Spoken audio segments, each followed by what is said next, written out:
Imagine being just 3,000 feet above the ground. You pull your parachute. You wait for that familiar jolt, the one that's supposed to save your life, but it never comes. Instead, the ground keeps rushing toward you at more than 120 miles per hour. In that moment, you realize something terrifying. Your parachute has failed. You have only seconds left to live. Most people would call that the worst day of their lives. For one man, it became the beginning of one of the greatest comeback stories ever told. Because less than 2 years after doctors said he might never walk again, he stood on the highest point on Earth. This is the unbelievable story of Bear Grylls, not the television star, not the survival expert millions know today, but the young man who lost everything before proving that sometimes the biggest obstacle you'll ever face isn't nature, it's your own mind. Today, Bear Grylls is known as the man who can survive almost anywhere. Frozen mountains, burning deserts, dense jungles, wild rivers. To millions of people, he seems fearless, almost unstoppable. But that image hides a painful truth. Long before television made him famous, Bear faced a challenge that nearly destroyed his life. Not in the wilderness, but inside a hospital room, a place where every day felt like a battle, where every movement brought unbearable pain, and where one sentence from a doctor threatened to erase every dream he had ever chased. This wasn't just a story about broken bones, it was a story about a broken identity. Because when the one thing that gives your life meaning disappears, who do you become? To understand that answer, we have to go back to Africa, to a clear blue sky, and one decision changed everything. The year was 1996. Bear Grylls was only 21 years old. Adventure wasn't just something he enjoyed, it was who he was. He had spent years pushing his limits, training hard, climbing mountains, testing himself in ways most people never would. Skydiving was nothing new to him. He had completed countless jumps before. Every movement had become second nature. Every procedure felt automatic. That confidence brought him and several friends to Zambia during a trip across Africa. It was supposed to be another unforgettable adventure, another incredible memory, nothing more. One by one, his friends jumped from the aircraft. Everything looked perfect. Then it was Bear's turn. He stepped into the open sky. For the first few moments, everything went exactly as planned. The wind roared past him. The earth slowly grew closer. His altimeter dropped. 15,000 feet, 10,000, 5,000. Everything was normal. Until it wasn't. As the ground rushed closer, Bear reached for the parachute release, exactly as he had done so many times before. The canopy exploded open, but something felt wrong, very wrong. He was still falling, fast, too fast. At first, confusion took over. Why wasn't he slowing down? What was happening? Then he looked up, and his heart sank. The parachute hadn't fully deployed. Its suspension lines had twisted together into a tangled mess. Instead of creating enough drag to slow his descent, it had become almost useless. Panic hit instantly. His training told him to stay calm, but fear has a way of overpowering even the best preparation. With the ground racing toward him, Bear desperately pulled at the tangled lines, hoping they would loosen before it was too late. Every second mattered. Every mistake made the situation worse, and time was running out. The trees below were no longer tiny dots, they were rushing toward him. There was no more time to fix the parachute, no more time to think, only impact. In the next instant, he crashed through the tops of the trees. Branches snapped around him. Then his body slammed into the ground with enormous force. The world went black. When Bear opened his eyes again, he couldn't move. He had landed directly on his back. The pain was unlike anything he had ever experienced. Later, he would describe it as feeling as though a steel spike had been driven straight through his spine. He tried to move. Nothing happened. He tried again. Still nothing. Lying there, alone, unable to move, he realized something terrifying. He didn't know if he would ever stand again. Minutes felt like hours. The pain became unbearable. Every breath hurt. Every second stretched endlessly. He wasn't thinking about adventure anymore. He wasn't thinking about mountains. He wasn't even thinking about survival. He was simply hoping someone would find him before it was too late. Eventually, his friends reached the crash site. They carefully loaded him into a vehicle and rushed him to the nearest hospital. Bear believed the worst was over. He had survived. Surely things could only get better from here. But he had no idea. The hardest battle of his life hadn't happened on that field. It was waiting behind the hospital doors. The diagnosis. The ride to the hospital was a blur. Every bump in the road sent a wave of pain through Bear's body. He drifted in and out of consciousness, barely able to stay awake. Doctors rushed him into emergency care. Pain medication finally dulled the agony. For the first time since the crash, he thought he might actually recover. Maybe this was just another setback. Maybe a few weeks of rest would fix everything. But the next morning, reality arrived. Bear looked at the doctor and asked the question anyone would ask. Am I going to be okay? The doctor didn't answer right away. Instead, he placed a set of X-rays in front of him. The images revealed devastating damage. 3 major vertebrae in Bear's spine had been shattered. The impact had crushed some of the strongest bones in his back. Then came the words that changed everything. You may never walk again. For most people, those words would be impossible to process. For Bear, they destroyed his entire future in a single sentence. Adventure wasn't just his passion, it was his identity. He dreamed of climbing mountains, exploring the unknown, serving in the military, living a life filled with challenge. Now he couldn't even sit up without help. The person he believed he was seemed to disappear overnight. A different kind of pain. People often think surviving an accident is the hardest part. It isn't. Sometimes recovery hurts even more. Bear would later say the crash itself wasn't the worst experience. The months that followed were. His body was trapped inside a rigid metal brace.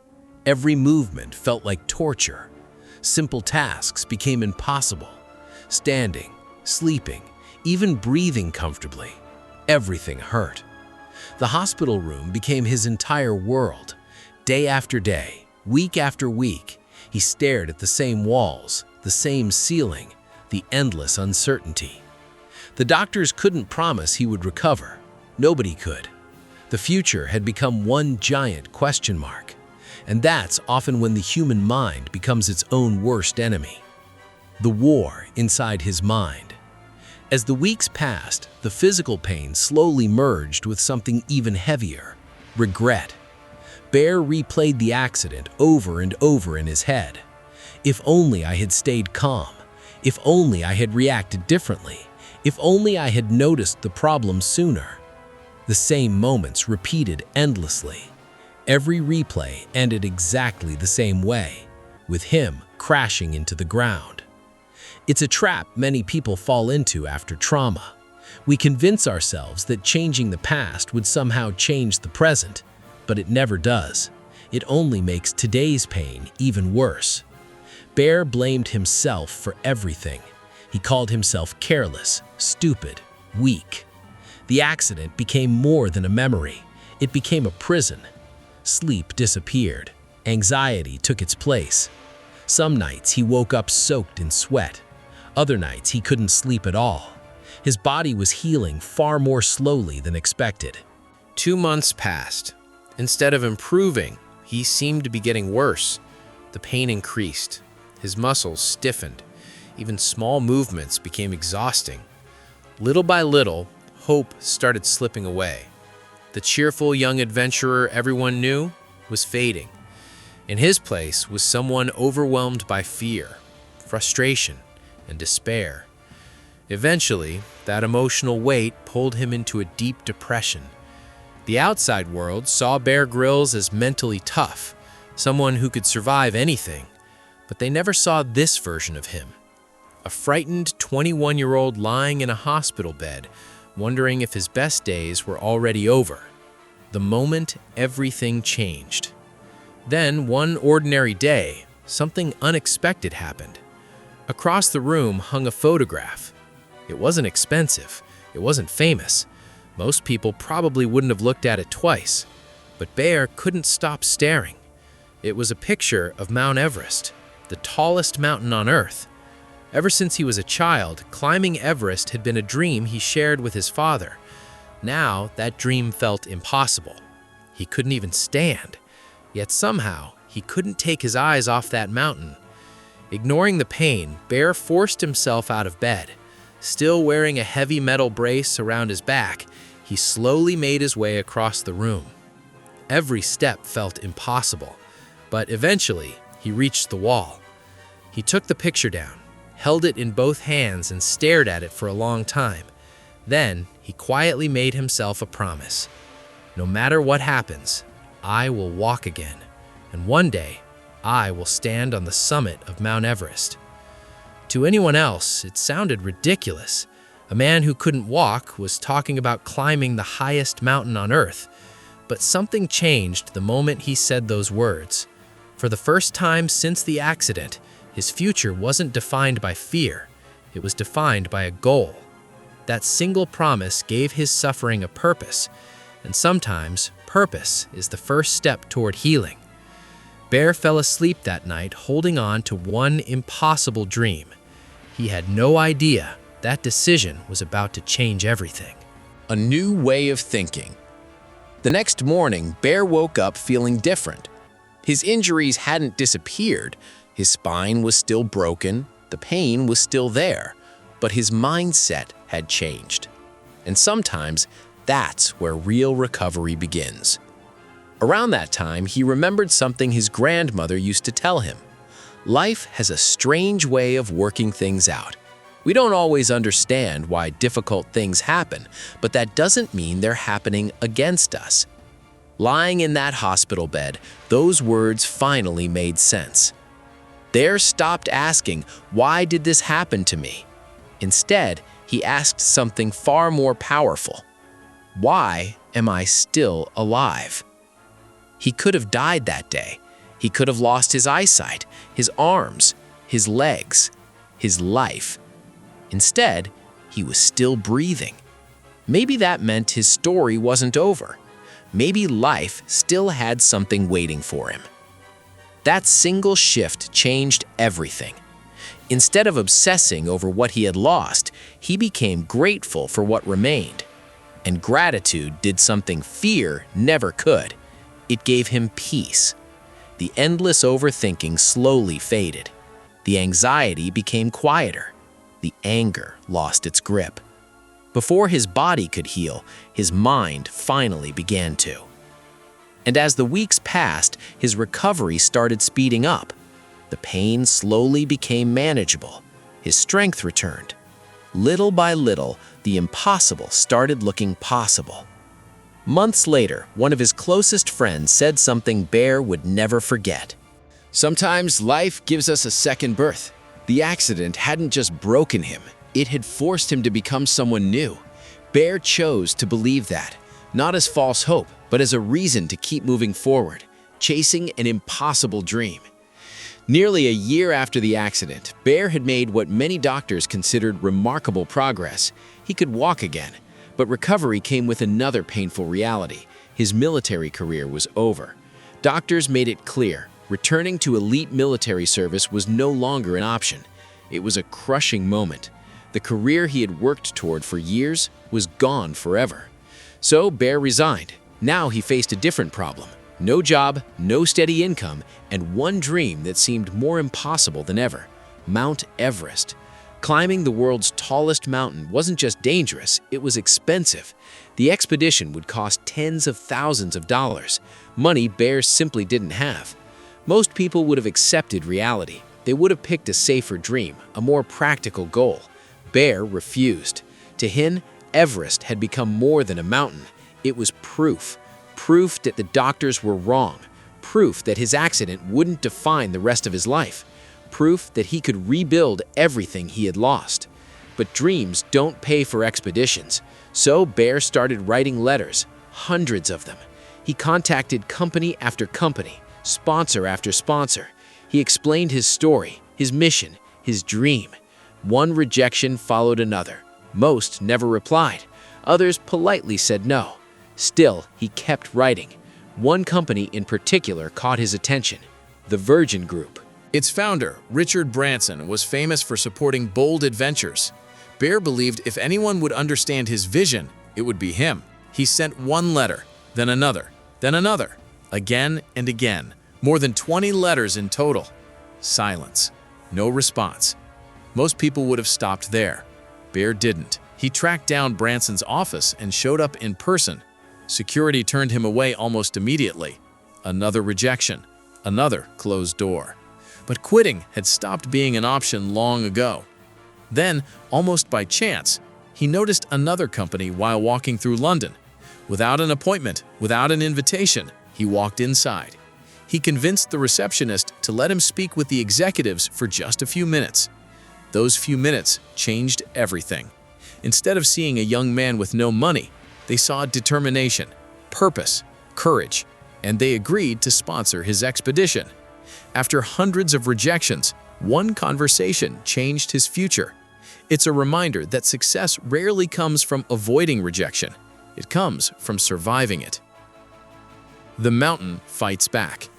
In the spring of 1998, just 19 months after nearly losing his life, Bear finally stood at the foot of Mount Everest. For years, he had imagined this moment, but the mountain didn't care about dreams. Everest has humbled the strongest climbers in history. It demands absolute respect, and sometimes even that isn't enough. As Bear and his team climbed higher, the danger became impossible to ignore. Not long before their expedition, a catastrophic storm had claimed multiple lives on the mountain. It was one of Everest's darkest tragedies. Everyone knew the risks. Everyone understood the cost of failure. Still, They continued climbing. Days into the ascent, disaster struck again. Bear stepped onto what looked like solid snow. Then he heard it, a sharp cracking sound beneath his boots. His heart stopped. The ground was breaking apart. Before he could react, the snow collapsed beneath him. He disappeared into a hidden crevasse. One second he was climbing. The next, he was falling into darkness. He slammed against the icy walls as he dropped deeper and deeper. The hole seemed endless. Then, a violent jerk stopped him. His safety rope had caught. For one terrifying moment, he hung suspended over a frozen abyss. Hundreds of feet below, nothing, just darkness. The rope strained under his weight. Every second mattered. He tried to push himself against the ice. His boots slipped again and again. The walls offered almost no grip. Then he heard voices. His teammates. They had reached the edge. Pulling with everything they had, Bear forced his legs against the frozen walls one final time. Inch by inch, he climbed. Every movement burned. Every breath hurt. But eventually, he reached the surface. For the second time in less than 2 years, he had escaped death, barely. His body was badly bruised. Doctors advised him to stop climbing, to rest, to recover. And honestly, no one would have blamed him if he quit. But Bear remembered the promise he had made in that hospital room. The promise that had carried him through months of pain. He hadn't come this far to turn back. Not now. Not when the summit was finally within reach. He just didn't know the hardest part of Everest was still waiting ahead. The final test. After surviving the crevasse, Bear knew the mountain had already given him one second chance. There probably wouldn't be another. As he recovered, another piece of bad news arrived. A powerful storm was moving toward Everest. If it reached the mountain before they reached the summit, the expedition would be over, or worse.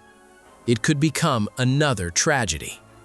The entire team had a difficult decision to make: push forward or turn back. That night, Bear barely slept. He wasn't thinking about fame, or records, or proving people wrong.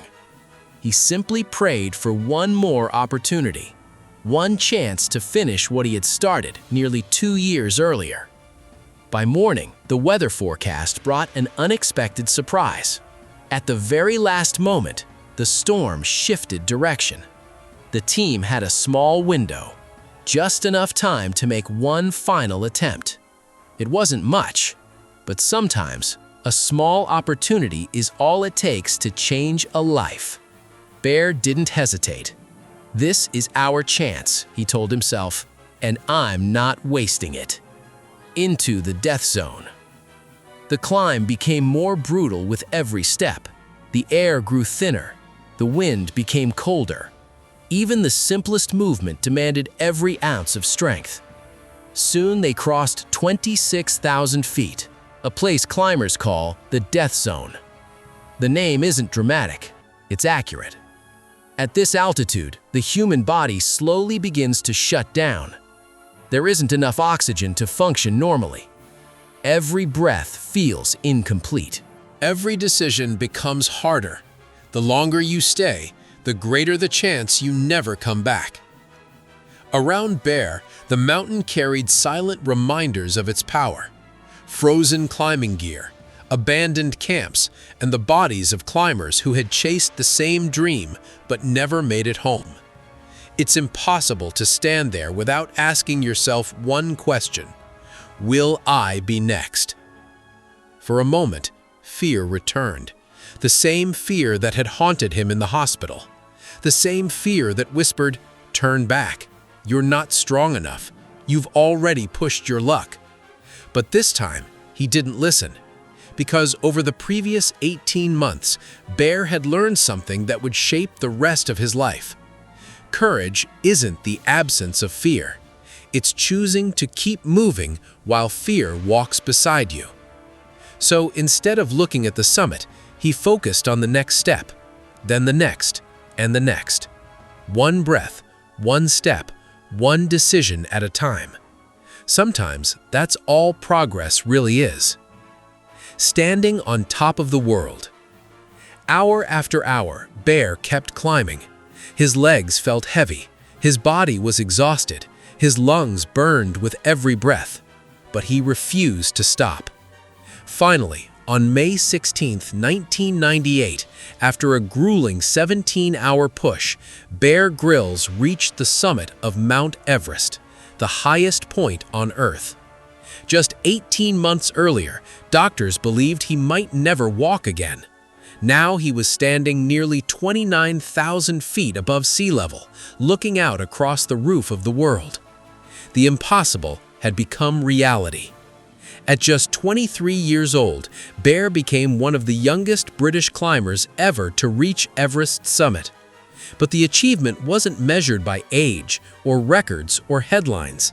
Its true value was much deeper. That summit represented every painful therapy session, every sleepless night, every rejection letter, every moment of doubt, every time he chose not to quit. Most people only see the victory. They rarely see the thousands of invisible decisions that made it possible. And Bear understood something very important. Reaching the top wasn't the end of the journey. It was proof of what the human mind can accomplish when it refuses to surrender. A new beginning. Bear eventually returned home. His story spread quickly. People were fascinated, not simply because he had climbed Everest, but because of everything he had overcome to get there. Organizations invited him to speak. His story inspired audiences around the world. Books followed. Television opportunities arrived. Then came the opportunity that changed his life forever. A survival series that introduced him to millions of viewers across the globe. From that moment on, the world knew him as the face of survival, the man willing to cross frozen rivers, climb impossible cliffs, and survive where few others could. Bear Grylls became the star of Man vs. Wild.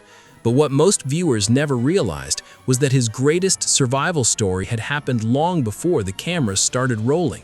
It happened inside a hospital room where no one was watching. Years later, many years after the accident, Bear was asked a simple question: "Does your back still hurt?" His answer surprised a lot of people. Yes, he admitted that the pain never completely disappeared. Even decades later, he still lives with it, almost every day. That answer reminds us of something important. Real healing doesn't always mean the pain disappears. Sometimes it means the pain no longer controls your life. The real lessons. If an ordinary person had gone through what Bear experienced, many would have spent the rest of their lives blaming fate, blaming the accident. Blaming themselves. and honestly, that reaction would be understandable. But Bear made a different choice. He decided that the worst moment of his life would become the foundation of his future. That doesn't mean suffering is good, or that every hardship has an easy explanation. People experience tragedy for many different reasons, and not every story ends the same way. But one truth appears again in extraordinary lives. Growth almost always begins where comfort ends. The strongest people aren't the ones who avoid pain, they're the ones who learn something from it. Bear has often said that hardship can become one of life's greatest teachers, not because suffering is something we should chase, but because challenge forces us to discover strengths we never knew existed. Another lesson shaped his life: keep going. Simple words, but incredibly difficult to live by. Most people spend their lives trying to stay safe, avoiding failure, avoiding discomfort, avoiding risk. But the biggest risk isn't failing, it's never discovering what you're capable of. Being brave doesn't mean you never feel afraid. It means fear no longer gets to make your decisions. That's the difference. And perhaps that's why Bear's story continues to inspire millions. Not because he climbed the highest mountain, but because he first conquered the mountain inside himself. Every one of us will eventually face our own version of a broken parachute. A moment we never planned for. A setback we didn't deserve. A dream that suddenly feels impossible. When that moment comes, you'll have a choice. You can spend the rest of your life asking, why did this happen to me? Or you can ask a far more powerful question. What can I become because of it? Because in the end, the greatest victories aren't measured by how high you climb. They're measured by what it took to keep climbing. And maybe the mountain standing in front of you today isn't there to stop you. Maybe it's there to reveal who you're capable of becoming.